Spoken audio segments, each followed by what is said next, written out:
صدق الله مولانا العظيم وبلغنا رسوله النبي الكريم ونحن على ذلك من الشاهدين والشاكرين والحمد لله رب العالمين والصلاة والسلام عليك يا سيدي يا رسول الله وعلى آلك وأصحابك يا حبيب الله والصلاة والسلام عليك يا سيدي يا رسول الله وعلى آلك وأصحابك يا حبيب الله الصلاة والسلام عليك يا سيدي يا رسول الله وعلى آلك وأصحابك يا حبيب الله.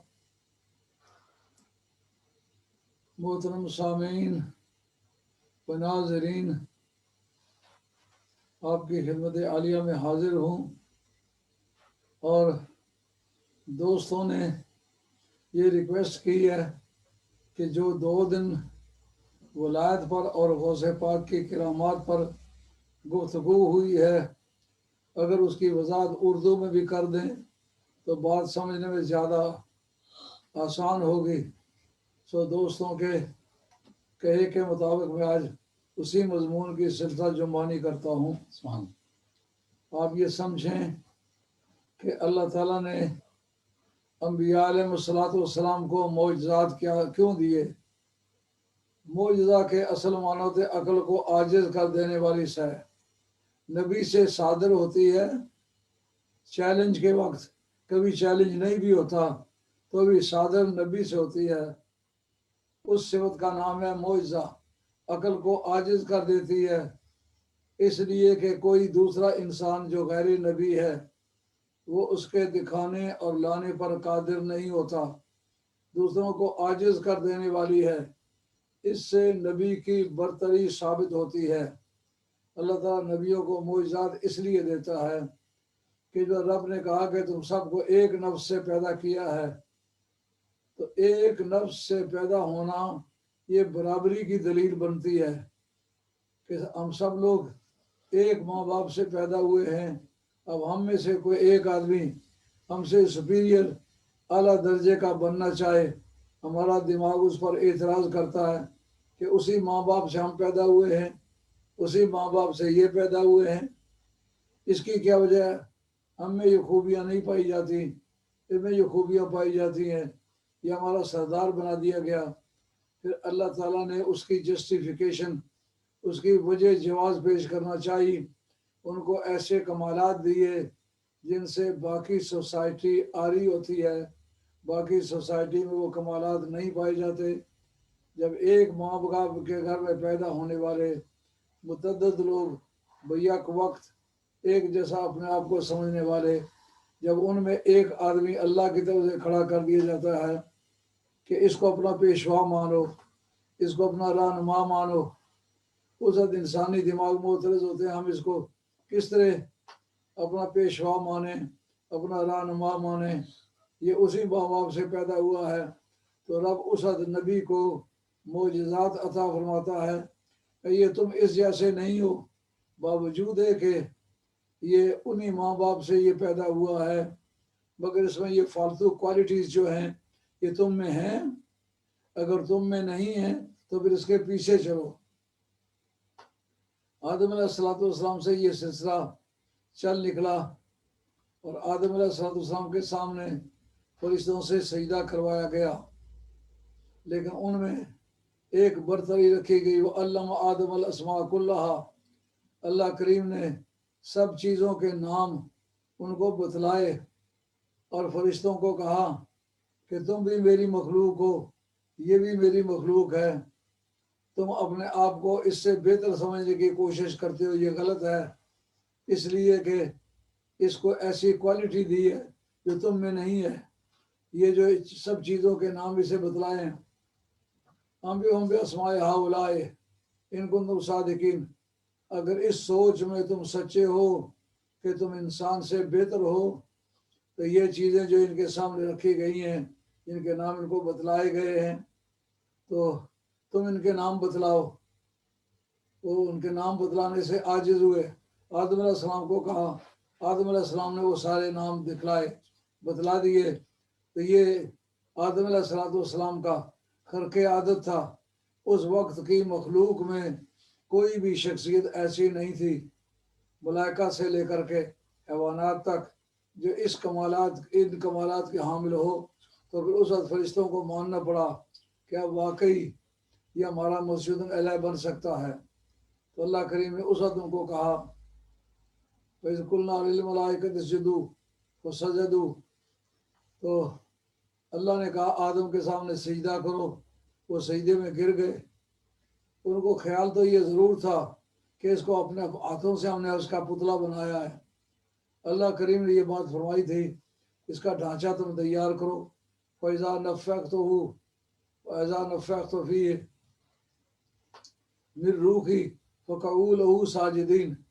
بے شک یہ پتلا تمہارے ہاتھ کا بنایا ہوا ہے، تم سمجھتے ہو ہم اس کے بنانے والے ہیں، لیکن اس کے اندر ایک ہم نے ایسی خوبی رکھی ہے جو تم میں نہیں ہے.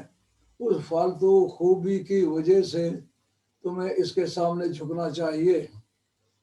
تو حضرت انسان کو اللہ نے مسجود ملائکہ بنا دیا. اور آگے شیس علیہ السلام، ادریس علیہ السلام، نوح علیہ السلام، یہ کے بعد دیگر انبیاء و مرسلین آئے اور انہوں نے اپنے اپنے رنگ دکھلائے. جس نوح علیہ السلام کا زمانہ آیا، ہر نبی کے معجزات کا قرآن یا حدیث میں ذکر نہیں ہے. تو عدم ذکر عدم وجود کی دلیل نہیں ہے. یہ معنی نہیں ہے کہ جس نبی کے معجزات ذکر نہیں کیے گئے وہ نبی ہے ہی نہیں. نہیں، نبی ہو کر معجزات بھی تھے مگر ان کا ذکر کرنا ضروری نہیں تھا. بعض وقت ذکر کیا جاتا ہے، بعض وقت نہیں کیا جاتا. نوح علیہ السلام کو بھیجا گیا. وَلَقَدْ أَرْسَلْنَا نُوحًا إِلَىٰ قَوْمِهِ أَنْ أَنذِرْ قَوْمَكَ مِنْ قَبْلِ أَنْ يَأْتِيَهُمْ عَذَابٌ عَظِيمٌ. ہم نے نوح علیہ السلام کو بھیجا کہ جاؤ جا کر اپنی قوم کو ڈراؤ قبل اس کے کہ ان پر عذاب آئے گا. ان پر عذاب آنے کی وقت سے پہلے پیشن گوئی کرنا یہ ان کا اعجاز ہے. اس کا کوئی توقع نہیں کر سکتا تھا، کیونکہ عذاب موسمی اثرات کی وجہ سے نہیں آتے. جو لوگ سمجھتے ہیں کہ موسمیات کی وجہ سے تبدیلیاں آتی ہیں، ان کو باور کرایا گیا وہ دنیا کے ہر خطے میں بیک وقت نہیں آتی. لیکن یہ عذاب ہے، عذاب استحصال کہتے ہیں، جو ایک طرح کے گنہگاروں کو دنیا کے کسی حصے میں بھی وہ بے شک آباد ہوں، ان سب کو دیکھو بن سے اکھاڑ کے پھینک دیا جاتا ہے، ان کو اپروٹ کر دیا جاتا ہے. اس کا نام ہے استحصال. استحصال کے معنی جڑ سے اکھاڑ کے پھینک دینا. انگریزی میں اس کا ترجمہ پارڈیشن. تو حضرت نوح علیہ السلام نے ان کو واعظ کیا اور ڈراتے رہے. انہوں نے اس بات کا انتظار کیا کہ نوح علیہ السلام کوئی فالتو کام کر کے دکھائے، ہم اس کا معجزہ دیکھیں تو اس کو مانیں. لیکن یہ شرط نہیں ہے کہ جب تک معجزہ نہ دیکھے مانے ہی نہیں. نبی کو نبی سمجھ کے ماننا یہ ضروری ہے. معجزہ اتمام حجت کے لیے دیا جاتا ہے.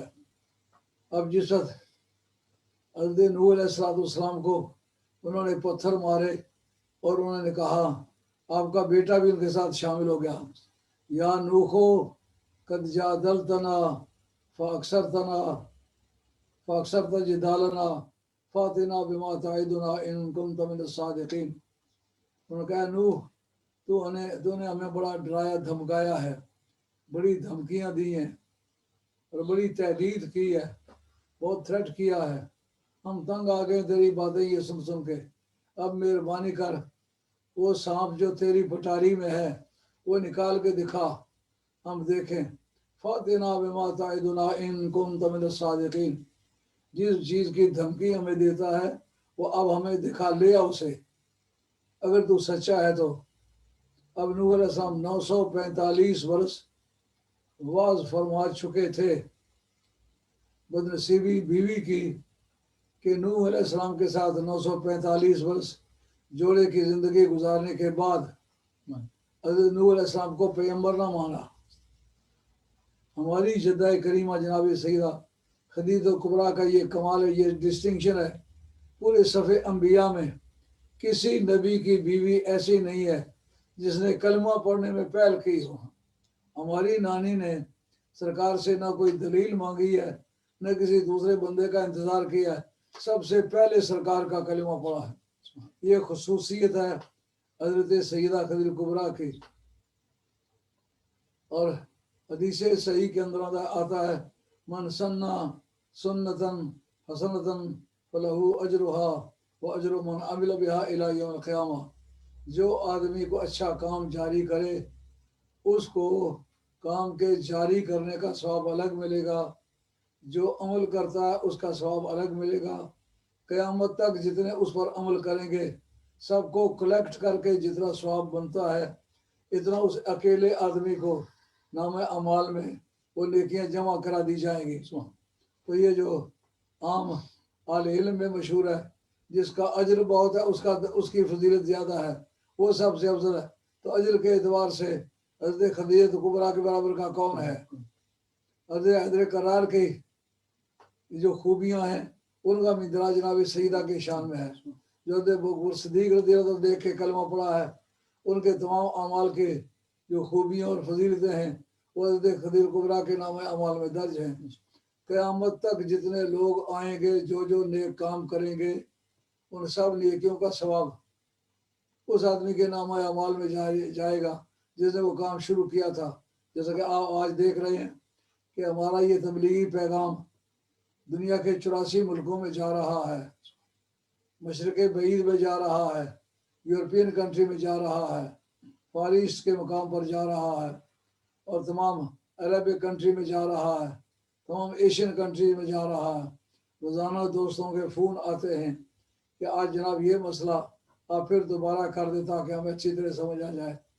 اس کام کی ابتدا آج منشی خان صاحب لوٹن والوں کے ایک حال سے ہوئی ہے۔ ان کے 2 مکان تھے، 2 مکان کے سین ایک کر کے بیچ میں انہوں نے ہال بنایا تھا جس میں لیکچر کا بندوبست کیا تھا، کیونکہ یو کے کی مسجدیں جو تھیں یہ سیاسی سینٹر بن گئے تھے، یہ سیاسی پلیٹ فارم بن گئے تھے۔ یونین کونسلوں میں جانے والے جو یہاں کی کونسلز ہیں ان میں جانے والے راستے مسجد کے پلیٹ فارم سے گزر کے جاتے تھے، اس لیے جو رات کو کسینوں کے وقت بھی کسینوں میں ہوتا تھا، صبح کے وقت مسجد کا پریزیڈنٹ ہوتا تھا، تو وہ پھر مسجدوں کا استعمال اپنی مرضی کے مطابق کرنے دیتے تھے۔ تو ہمارے تمام دوستوں نے پورے ملک میں اپنے اپنے طور پر بندوبست کر لیا، تو اس بارے میں پہل کی ہے حاجی منشی صاحب نے۔ اب یہ جو کام چل رہا ہے سب دوستوں کو ثواب الگ مل رہا ہے، حاجی منشی خان صاحب کو الگ مل رہا ہے، سب کے برابر ان کو جا رہا ہے، کیونکہ اس کام کے موجد وہ ہیں۔ اللہ کریم ان کو جزائے خیر عطا فرمائے۔ تو اس طرح حضرت نبی کریم علیہ السلام کا فرمان ہے جو آدمی نیک کام ایجاد کرے، ایجاد کرنے کا ثواب الگ ملے گا، عمل کرنے کا ثواب الگ ملے گا، اور اس پر عمل کرنے والے قیامت تک جو آئیں گے ان سب کے برابر جزا اس کو ملے گی جس سے وہ کام شروع کیا۔ فرمایا من سنّا سنتاً سیئۃً فعلیہ وزرہا ووزر من عمل بہا الی یوم القیامہ، جو آدمی برا کام ایجاد کرے گا وہ ایجاد کرنے کا عذاب اسے الگ ملے گا، اس پر عمل کرنے والے قیامت تک جتنے عمل کریں گے سب کے برابر اس اکیلے آدمی کو عذاب جائے گا جس آدمی نے وہ برا کام شروع کیا ہے۔ جیسے دور حاضر کے بہت سارے دانشور ہیں جنہوں نے عقائد باطلہ قوم میں جاری کیے ہیں، ان کو جاری کرنے کا عذاب الگ ملے گا، اور قیامت تک جتنے مسلمان ان کی وجہ سے گمراہ ہوں گے، اہل بیت کے بارے میں غلط فہمیاں پھیلائی ہیں، صحابہ کے بارے میں غلط فہمیاں پھیلائیں گے، اپنی طرف سے جس دھڑے کے آدمی ہے اس دھڑے کی باتیں کرتے وقت ہزاروں باتیں انہوں نے اپنی طرف سے فیبریکیٹ کر کے عقائد کے سیٹ میں ان کو شامل کر لیا ہے۔ ان کو اس کام کے کرنے کا عذاب الگ ہوگا، اور قیامت تک جو ان کی وجہ سے گمراہ ہوں گے، بد عقیدہ ہوں گے، ان سب کے برابر عذاب ان کو الگ ہوگا۔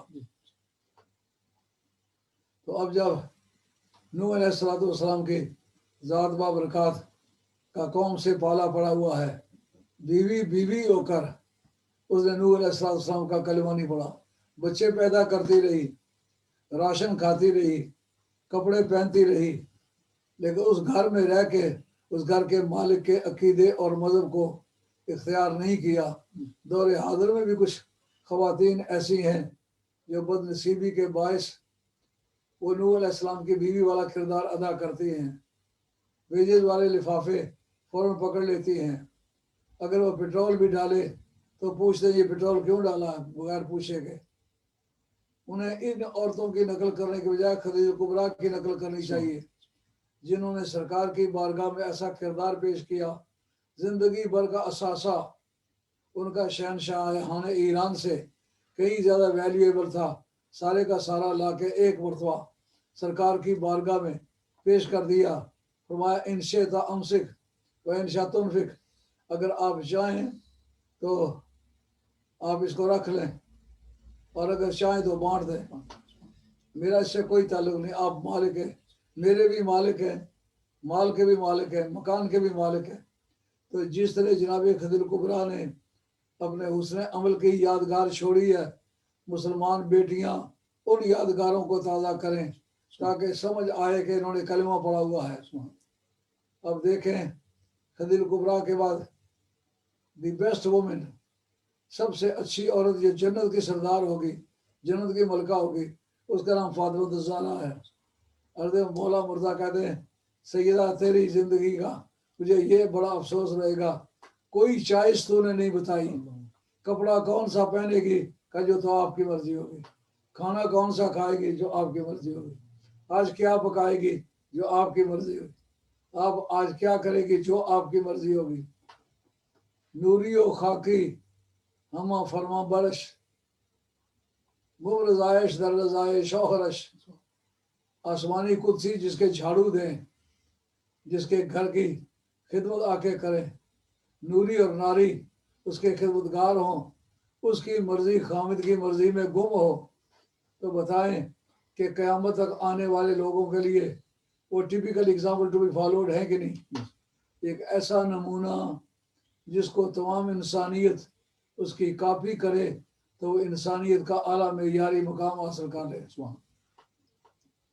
اب نوح علیہ السلام تنگ آئے تو 1945 برس کے بعد جب دیکھا بیٹے کو بھی پتھر مارتا ہے، تو اولاد کا اکثر و بیشتر مذہب ہوتا ہے جو ماؤں کا ہوتا ہے، مائیں اچھی ہو جاؤ تاکہ تمہاری اولادیں اچھی ہو جائیں، تمہاری اچھائی سے پورے ماحول پر اثر پڑتا ہے۔ علامہ اقبال مرحوم کہتے ہیں بطول باش و پناہ شو ازیں اصل کہ در آغوش شبیر بغیری، تو خاتون جنت کی کاپی کر اسی طرح پردہ دار بن جا، اسی طرح غیرت و حمیت کا پاس کر، اگر تو خاتون جنت کی کاپی کر کے دکھائے گی تو میں تیری بغل میں حسن و حسین دکھاؤں گا۔ اس وقت نے کہا رب لا تذر علی الارض من الکافرین دیارا، مولا کریم اس وقت زمین پہ رہنے والا کوئی کافر اس کو زندہ نہ چھوڑ۔ اللہ نے طوفان بھیجا، وہ بیٹا جو کافروں کے ساتھ تھا اس کو کہا یا بنی ارکب معنا ولا تکن مع الکافرین، اور یا بیٹے ہمارے ساتھ کشتی پر سوار ہو جا، کافروں کا ساتھ مت دے۔ لیکن اس نے کہا سآوی الی جبل یعصمنی من الماء، نبی کے وسیلے کا منکر پہاڑ کے وسیلے کا قائل، وہ کہتا ہے میں پہاڑ کی چوٹی پر چڑھ جاؤں گا، وہ پہاڑ کی چوٹی مجھے عذاب کے پانی کے عذاب سے بچائے گی۔ تو پہاڑ کی پناہ کا قائل، نبی کی پناہ کا منکر، انجام کیا ہوا؟ نبی کا قول سچا تھا یا اس کا سچا تھا؟ نبی کا قول سچا تھا اور سچا ہے اور سچا قیامت تک رہے گا۔ حضرت ابراہیم علیہ السلام نے جب یہ کہا تھا کہ تاللہ لأکیدن اصنامکم، خدا کی قسم کھا کے کہتا ہوں کہ میں ان بتوں کو توڑ کے چھوڑوں گا، ٹکڑے کر دوں گا۔ آپ نے پھر ایسا حالات مہیا کیے، یہ ان کا معجزہ ہے، پوری قوم ایک وقت میں ان بت خانوں سے بے خبر ہو جائے جس بت خانے کے توڑنے کا آپ نے اعلان فرمایا ہوا ہے۔ یہ نبی کا معجزہ ہے۔ قوم اپنی عیاشیوں میں مصروف ہو گئی، تو عیاش قوم کے خداؤں کی حفاظت کون کرے؟ اب ابراہیم علیہ السلام نے جا کے مار مار کے ان کے حلیے بگاڑ دیے، ٹکڑے کر دیے، جسے گایا جاتا ہے اس طرح ان کو تھریشر کر دیا۔ تو جب وہ واپس آئے دیکھا بتوں کے ٹکڑے پڑے ہوئے ہیں، اور جو کھانے چھوڑ کے گئے تھے کہ یہ بلیس ہو جائیں گے، برکت والے ہو جائیں گے، واپس آئیں گے، یہ گھروں میں جا کے تقسیم کریں گے، اب جناب کھانے والا کوئی نہیں۔ تو آپ نے بھائی ان سے پوچھو نا، باتیں کیوں نہیں کرتے ہو، یہ کیوں نہیں کھانا کھاتے ہو؟ اب جناب انہوں نے کہا یہ کام اگر کیا تو صرف ابراہیم نے کیا ہے، کیونکہ باطل کے خلاف باتیں کرنے والا تنہا انسان حضرت ابراہیم علیہ السلام، مگر یہ ان کا معجزہ ہے کہ عین وقت پر انہیں اللہ نے وہ بت خانہ خالی بھی کر دیا، سب کو بے خبر بھی کر دیا، اور کلاڑا بھی مہیا کر دیا۔ ان کے ٹکڑے کرنے کے زمانے میں کوئی آدمی بھی حائل نہ ہوا۔ یہ سارا از قسم اعجاز ہے۔ جب حضرت ابراہیم علیہ السلام کے بارے میں ان کی پوری کابینہ متفق ہو گئی، یہ کام اسی نے کیا ہے، آپ کو بلایا گیا، آپ سے باتیں کی گئی، آپ نے کوئی انکار کا جملہ نہیں بولا، لیکن آپ نے اویسے پالیسی اختیار کی، بات کو ٹالنے کی غرض سے باتیں کرتے رہے۔ بالآخر انہوں نے ڈیسائیڈ کر لیا کہ اس کے لیے ایسی سزا تیار کرو جو ڈیٹرنٹ پنشمنٹ ہو، عبرت ناک نظریہ سزا۔ سزا کے 4 نظریے ہیں: preventive punishment, deterrent punishment, reformative punishment and retributive punishment. انتقامی نظریہ سزا، انسدادی نظریہ سزا، اور انتقامی نظریہ سزا، اصلاحی نظریہ سزا۔ تو کہا اس کو ایسی سزا دو کہ دیکھنے والے بھی توبہ توبہ کر اٹھے، ان کا جو شوق جرم ہے وہ سارا کرکری ہو جائے۔ کیا کریں؟ کہا ایک اوپن جگہ تلاش کرو جس میں پورا عراق اکٹھا اور یہ تماشا اپنی آنکھوں سے دیکھے۔ اس جگہ 40 مربع گز ایک عمارت تیار کرو جو 40 گز اونچی بھی ہو، اس کو لکڑیوں سے بھر دو۔ جس وقت وہ لکڑیوں کو آگ لگائی جائے وہ سارے انگاروں میں تبدیل ہو جائے، اور پوری فضا میں 1 میل پر بلندی تک آگ کی تمازت اور گرمی ایسی ہو پرندہ بھی وہاں سے گزرے تو کباب ہو کے نیچے گرے۔ تو ایسا الو تیار کیا گیا۔ اس کو پائر کہتے ہیں انگریزی میں، آتش کدے کو بھی پائر ہی کہتے ہیں، وہ بھی پائر ہی تھی۔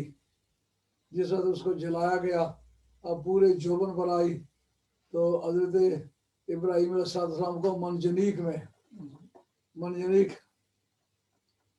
ایک انڈولا سا ہوتا ہے جس کو انگریزی میں شاڈوف کہتے ہیں، جس کے ایک لکڑی پیچھے اس کے وزن بندھا ہوا ہوتا ہے، آگے اس کے ہاتھ پر لوٹا بندھا ہوا ہوتا ہے۔ جس چیز کو دور پھینکنا چاہیں اس لوٹے میں اس کو ڈالتے ہیں اور اس کو ایسے جھٹکا دے کے اٹھاتے ہیں، پھر اس کو پھینک دیتے ہیں۔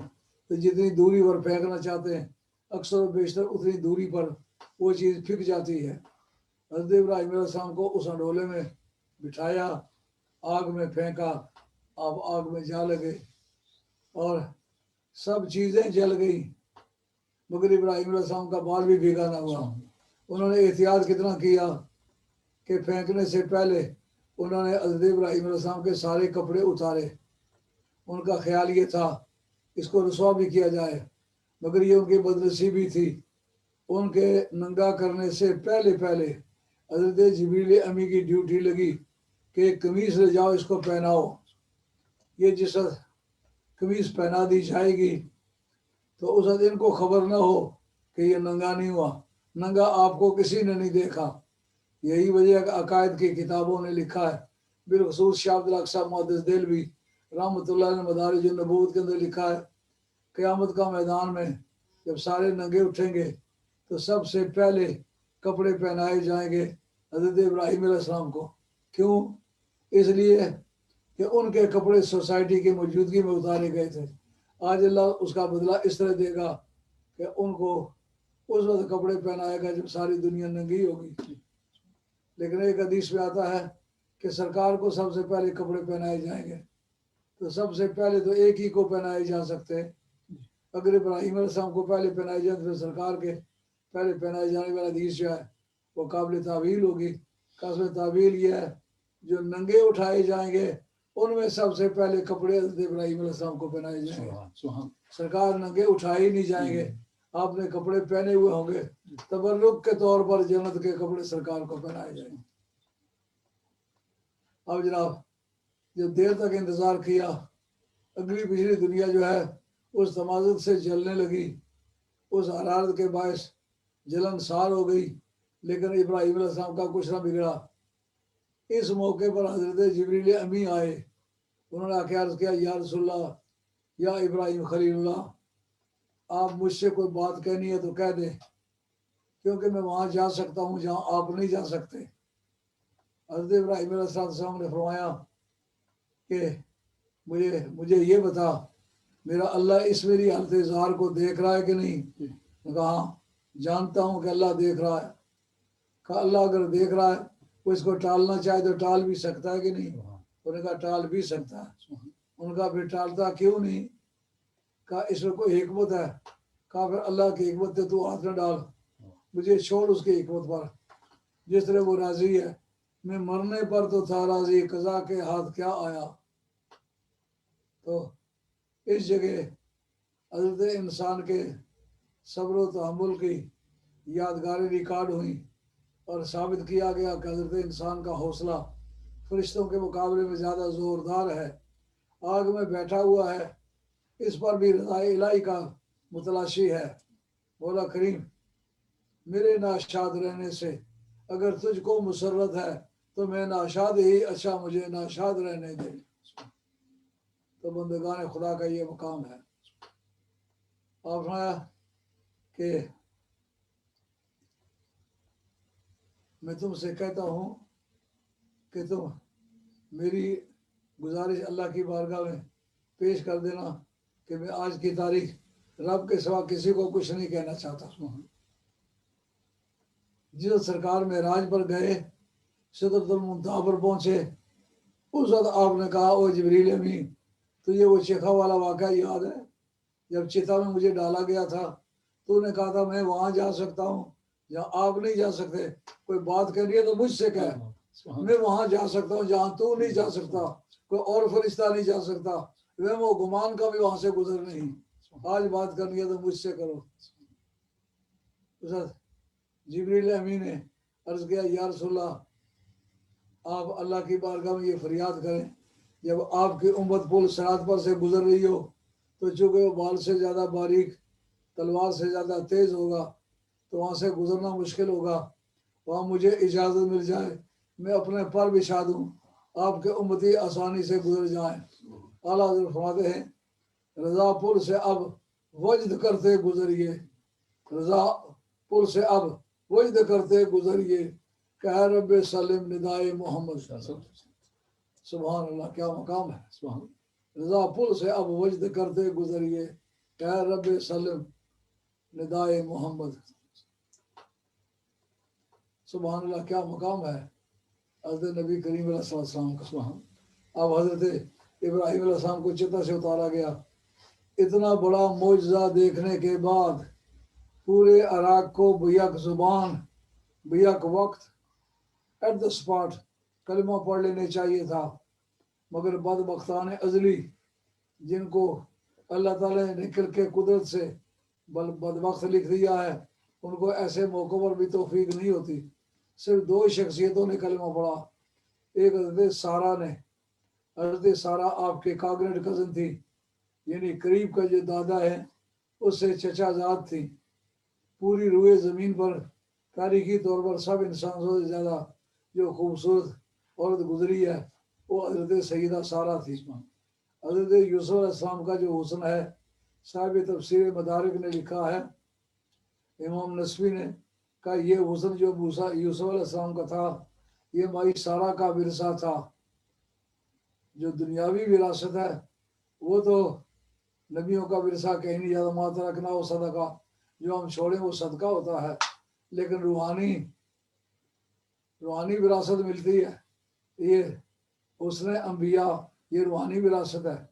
ہر نبی کے لیے خوبصورت ہونا شرط ہے. کوئی بھی نبی ایسا نہیں گزرا جو بدصورت ہو. خوبصورتی اہل حق کی نشانی ہے. مرزا قادیانی کو کوئی دیکھے تو دیکھتے ہی تھوکنے لگ جائے، اس کو سمجھ آ جاتی اتنا بدصورت تو ایک برے سے برا انسان بھی نہیں ہو سکتا. ہمارے عقائد کی کتابوں نے صاف طور پر یہ لکھا ہے کہ حسن صورت بھی ضروریات نبوت میں سے ہے. آدم علیہ السلام سے لے کر عیسیٰ علیہ السلام تک کوئی ایک نبی بدصورت نہیں گزرا، کوئی کانا نہیں گزرا. اور دیکھنے کی بات ہے کہ مرزا جی کی ایک آنکھ جو ہے وہ کانا ہونے کے حکم میں ہے، تو ایسا آدمی تو آرمی میں بھرتی ہونے کے قابل نہیں ہے، جائے کہ نبی بھرتی کر لیا جائے اس کو. تو حضرت سارا انہوں نے کلمہ پڑھا، بیوی ہو کر کلمہ پڑھا. پہلا کلمہ ہماری نانی کی یادگار ہے. دوسرا نبی کا کلمہ پڑھنا حضرت سیدہ سارا کی یادگار ہے. اور ایک اور بندے نے حضرت لوط علیہ السلام نے، لوط علیہ السلام کے بارے میں دو روایتیں ملتی ہیں، یا آپ کے بھانجے تھے یا آپ کے ماموں تھے، انہوں نے ان کا کلمہ پڑھ لیا. آپ حضرت ابراہیم علیہ السلام نے فرمایا ملک چھوڑ دینا چاہیے لیکن مشن نہیں چھوڑنا چاہیے. سرکار کو بھی اہل مکہ نے جب حد سے زیادہ پریشان کیا اور وہ اللہ تعالیٰ کا پیغام پہنچانے میں رکاوٹیں کھڑی کی، دیکھا کہ یہاں جو مشن ہے وہ بلاک ہو رہا ہے، تو آپ نے مکہ چھوڑ دیا لیکن مشن کو نہ چھوڑا. کتنی مشکلات سے گزرے لیکن اس کو جاری رکھا. یہاں حضرت ابراہیم علیہ السلام کی سنت تھی بغداد چھوڑتے، آپ بغداد کے رہنے والے تھے. نوح علیہ السلام کا وطن بھی بغداد ہی تھا. وہ تنوری جس سے پانی ابھرا تھا یہ آپ کا معجزہ تھا. ویسے فلڈ آتا موسمی اثرات کی وجہ سے تسلیم ہو جاتا، لیکن ایک تنوری سے پانی ابھرنا اور اتنا ابھرنا کہ پوری دنیا پر پہاڑوں کی چوٹیوں پر بھی پانی کا لیول وہی ہو جو وادیوں میں ہے، یہ معجزہ تھا حضرت نوح علیہ السلام کا. تو حضرت ابراہیم علیہ السلام چل دیے تو مائی سارا نے کہا میں تو آپ کے بغیر ایک منٹ نہیں رہ سکتی، آپ کے ساتھ جائیں گے، دکھ سکھ میں ساتھ دیں گے، جیسے حالات ہوں گے حالات کا مقابلہ کریں گے لیکن جدائی قبول نہیں کریں گے. لوط علیہ السلام نے کہا اگر خدا کا ماننے والا خدا کی زمین پر آپ کے بغیر، سارا کے بغیر اور میرے بغیر کوئی ہے نہیں، اس کا مطلب یہ ہے ہماری سوسائٹی تو ان تینوں پر مشتمل ہے، میں آپ کے ساتھ چلوں گا. تو دونوں شام کی سرزمین میں چلے گئے. لیکن آپ کا جو ذوق بےتابی تھا خدائی پیغام کا پہنچانا، اس کو لے کر کے دنیا کے مختلف خطوں میں گئے. اور بالخصوص مصر کا ذکر اس میں آتا ہے، بعض کا ذکر آتا ہے بعض کا ذکر نہیں آتا، لیکن عدم ذکر عدم وجود کی دلیل نہیں. جو ضروری سمجھا وہ ذکر کر دیا، جو ضروری نہیں سمجھا ذکر نہیں کیا. وہاں پہنچے تو وہاں جاتے ہی آپ کے حسن کی شہرت جنگل کی آگ کی طرح پھیل گئی. بادشاہ کو پہنچی.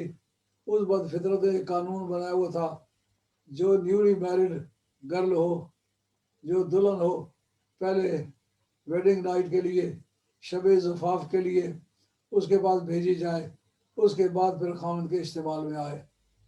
اس نے اس اپنی بری رسم کو جاری رکھنے کے لیے مائی صاحبہ کے گردا گرد ڈورے ڈالنے کی کوشش کی اور آپ کو ابراہیم علیہ السلام کو مجبور کرنا چاہا. آپ کو اللہ تعالیٰ نے اطمینان دلایا وَكَذَلِكَ نُرِي ابراہیم ملکوت السماوات والارض وَلِيَكُونَ مِنَ الْمُوقِنِينَ. حضرت ابراہیم علیہ السلام کو ہم نے ملکوت دکھائے. نُرِي ابراہیم ملکوت السماوات، ایک ہے ملک اور ایک ہے ملکوت، جن کو آنکھیں دیکھ سکیں، ناک سونگھ سکے، زبان چکھ سکے، کان سن سکے، ہاتھ چھو سکے، اس کو کہتے ہیں ملک.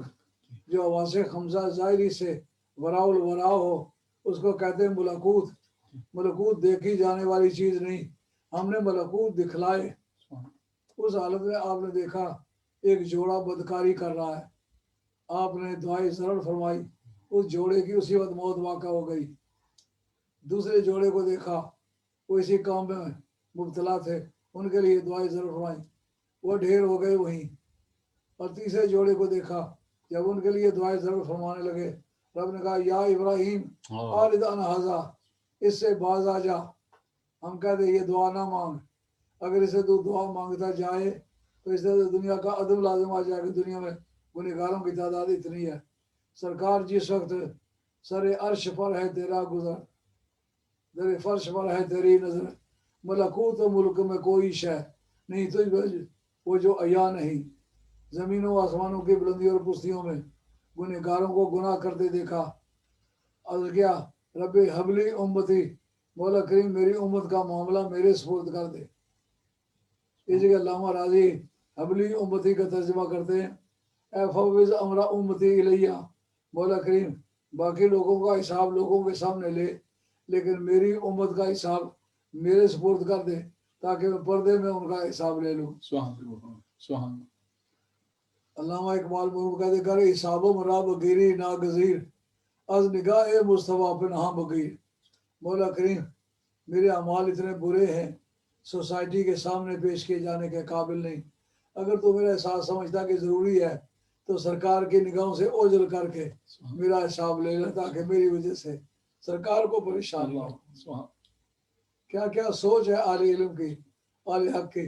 علامہ اقبال ہم ایک عاشق رسول اور فلی کمیٹڈ انسان دنیا میں گزرا. اس نے عشق رسول کا وہ درس دیا ہے جو اس وقت کے تعلیمی سطح سے کہیں زیادہ بلند تھا اور اس نے کمال کر کے دکھایا ہے. اسی لیے اہل علم نے اس کو حکیم الامت کہا ہے. تو حضرت ابراہیم علیہ السلام کی اہلیہ کو جب اسے آ کے گھیرا ڈالا، آپ پر دست درازی کرنا چاہیے، جنسی حملہ کرنا چاہا، آپ نے ایک مرتبہ نگاہ غضب سے دیکھا، اسی وقت وہ مفلوج ہو گیا، پیرالائز ہو گیا. اسی پیرالائزس میں اس نے عاجزی سے عرض کیا مائی صاحبہ میں آپ کی خدمت میں منت کرتا ہوں، آپ مجھے اس مصیبت سے نجات دلائیں تو میں پھر حملہ نہیں کروں گا. اس کا مطلب کافر ہو کر یہ یقین رکھتے تھے کہ اللہ والے مصیبتیں ٹال سکتے ہیں، مصائب سے نجات دے سکتے ہیں. فرعون نے یہ 9 مرتبہ تجربہ کیا، چیچڑیوں کا عذاب آیا، جوؤں کا عذاب آیا، مینڈکوں کا عذاب آیا، ٹڈیوں کا عذاب آیا. فرعون کنگھی کرتا ہے تو داڑھی سے دھڑی دھڑی پر جوئیں نکلتی ہیں، ہانڈی پکاتے ہیں، شیر پر گوشت پکانے کو رکھا ہے، 5 شیر اتارا ہے.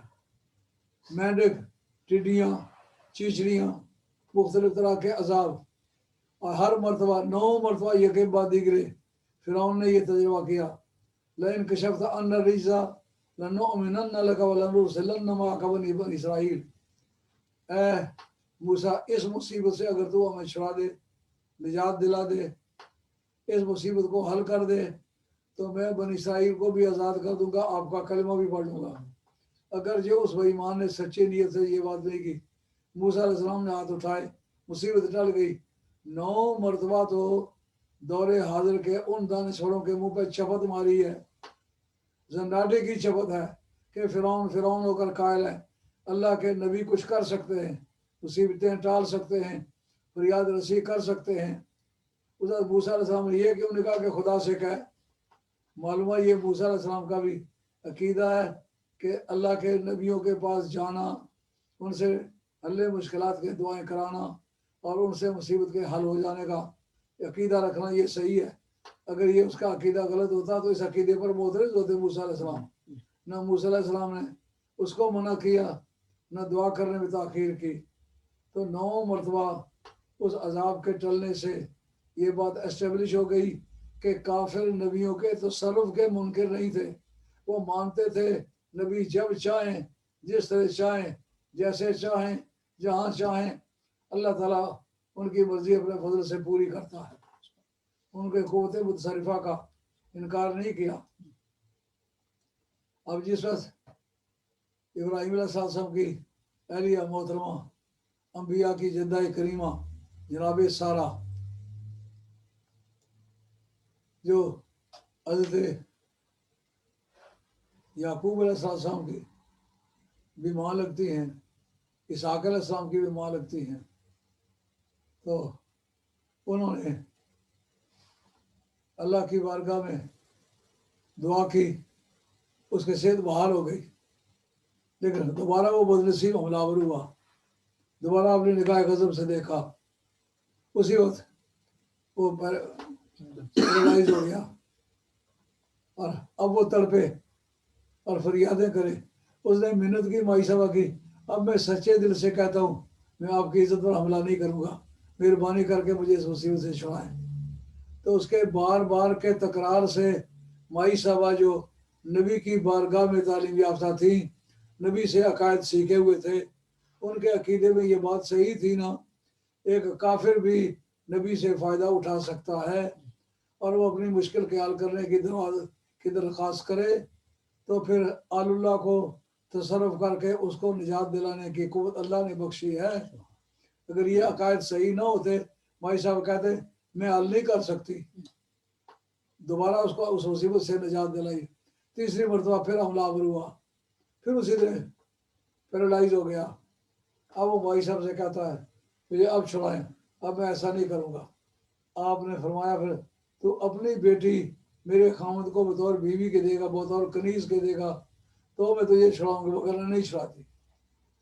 اسے وعدہ کیا، اس نے کہا، مائی صاحب نے کہا میں تیرے وعدے پر یقین نہیں کرتی، پہلے اپنے ملازمین کو کہو کہ وہ تیری بیٹی دکھائیں، میرے سپرد کریں، پھر میں دعا کرتی ہوں۔ دعا کی، اللہ نے اس کی مصیبت حل کر دی، اور مصیبت کے حل ہونے کے بعد مائی صاحب صحیح سلامت اپنے خامد کے پاس پہنچی۔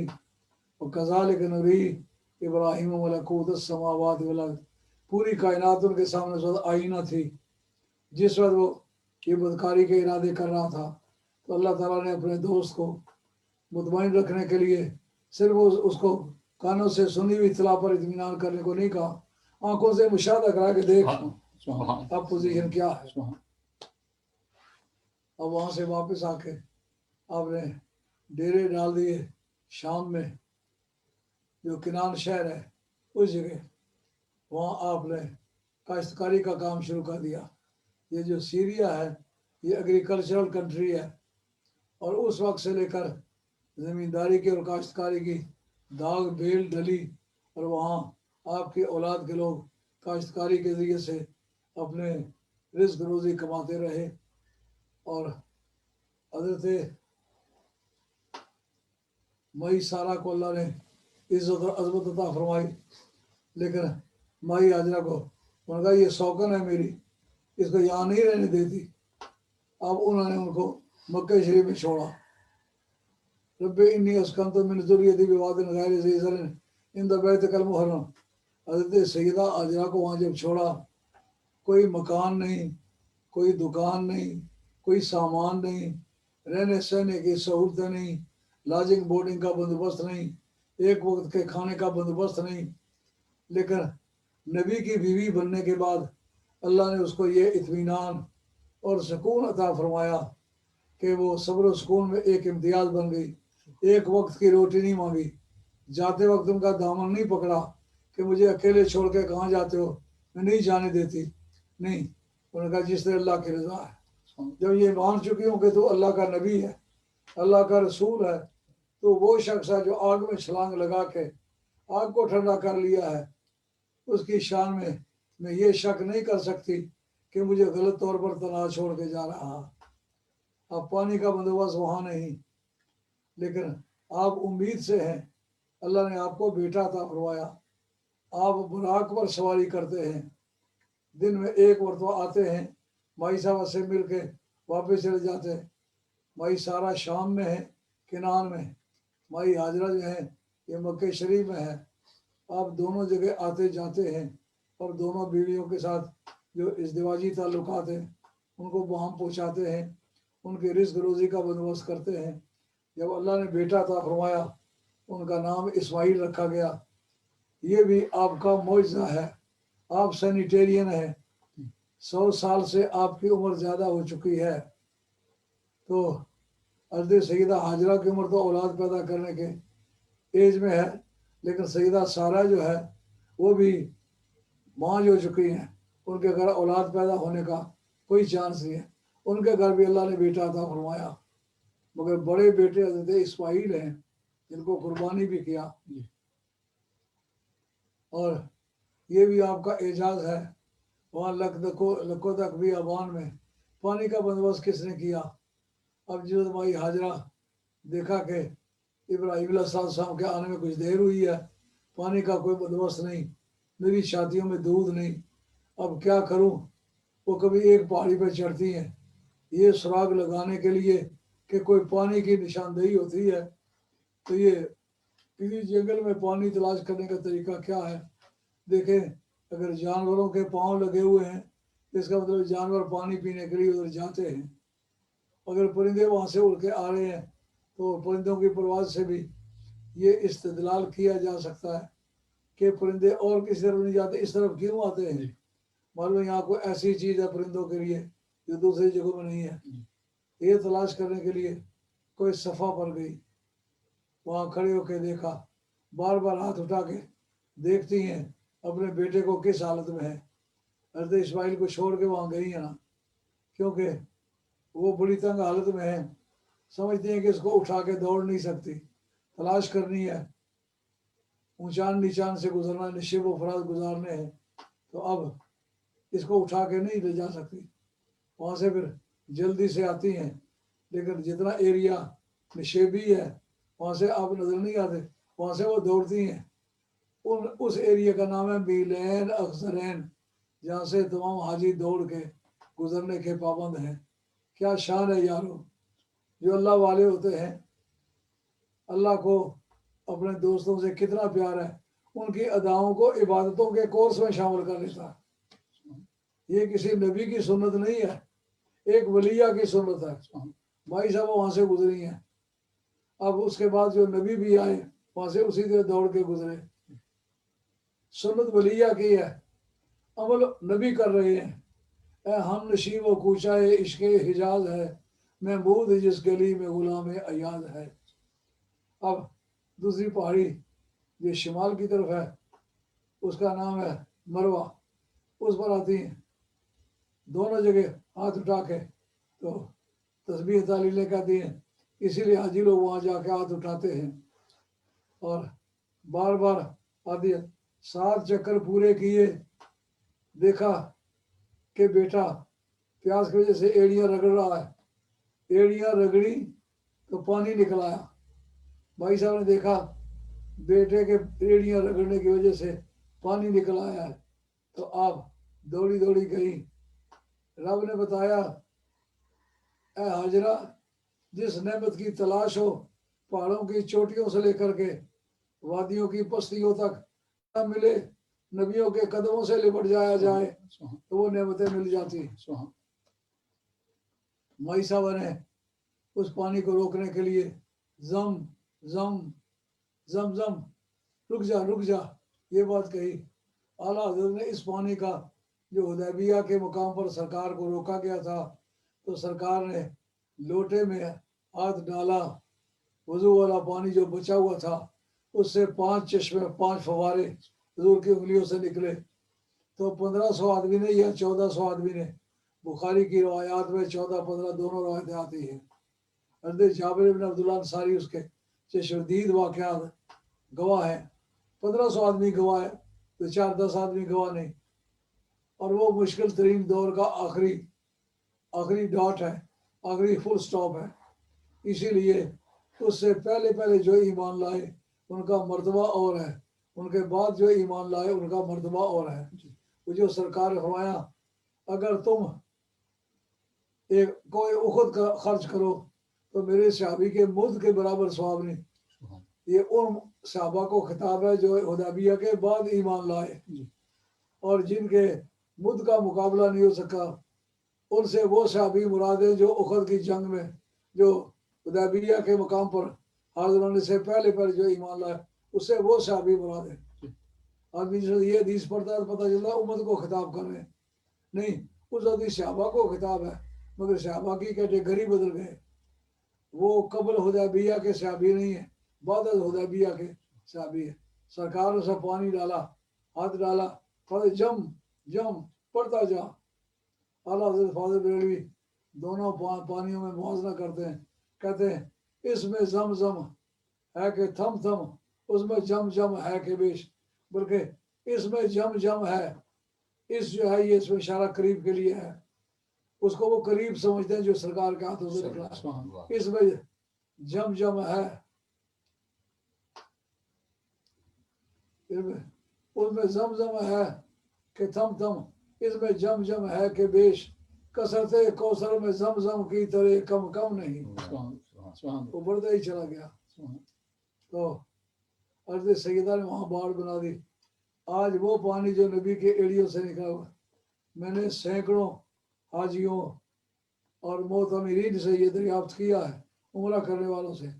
یہاں سے بیمار گئے ہیں، لنگڑاتے گئے ہیں، صحت کی حالت میں واپس آئے ہیں. میں نے پوچھا یار کیا علاج کیا ہے؟